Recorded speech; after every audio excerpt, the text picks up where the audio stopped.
Hi everyone, it's time to cook. I'm going to make guacamole today. The avocados were good in the store and they were a good price, so I thought, why not? I love it. It's wonderful, and I think this is the best recipe ever. It's the only one I ever make. I've been making it for years. It's just my favorite, period, anywhere. So I hope you like it. I'm starting with 4 avocados. Now you don't want them hard, but you don't want them so squishy they feel like a rotten banana, so somewhere in between. And that's what these happen to be.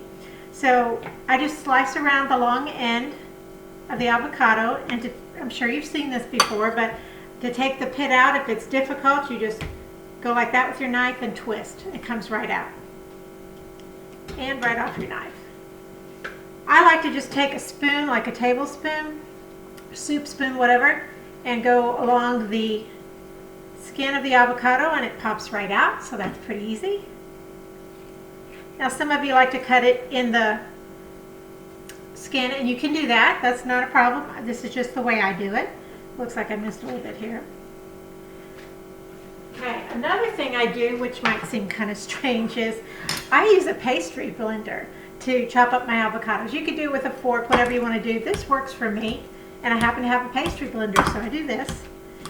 And I don't make it, you know, I want a few chunks in there. I want to know that I'm eating avocado, so it's not going to be like pureed or anything.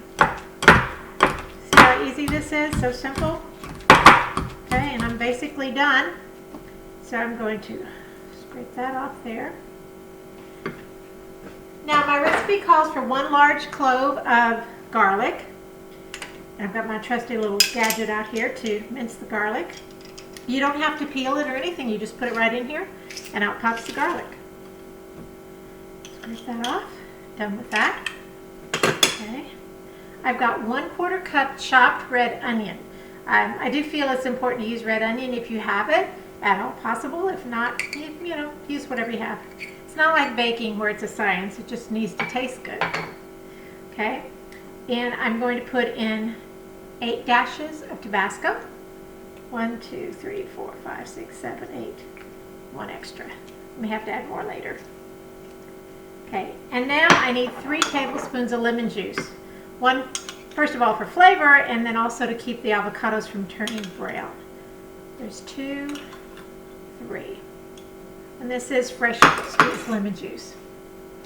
Now I need 1 teaspoon of salt.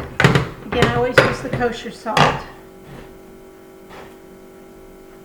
Okay, and 1 teaspoon of fresh ground pepper.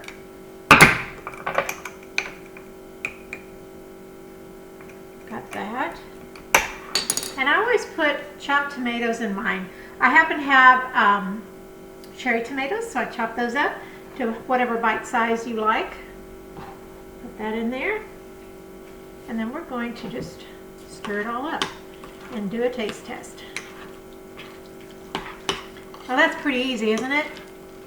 It's so much better than anything you buy in the store, and quite frankly, I think anything you can find in a restaurant as well. And living in Houston, we eat a lot of guacamole, a lot of Mexican food. I didn't grow up eating all of that, but I sure love it. Okay. Let's try this now and see what you think. Do a taste test. Oh, okay, in my opinion, it's perfect. It doesn't need more salt. It doesn't need more lemon or anything. If you want it spicier, you add a few extra dashes of the Tabasco sauce, and you're good to go. That's it. I'm going to enjoy. I'm going to grab my... I got to learn to turn that phone off, don't I? I'm going to grab a chip and enjoy my guacamole. And if I can talk my husband into it, we'll make some margaritas to go with it. So have a good evening. I hope you try this, and thanks for joining me.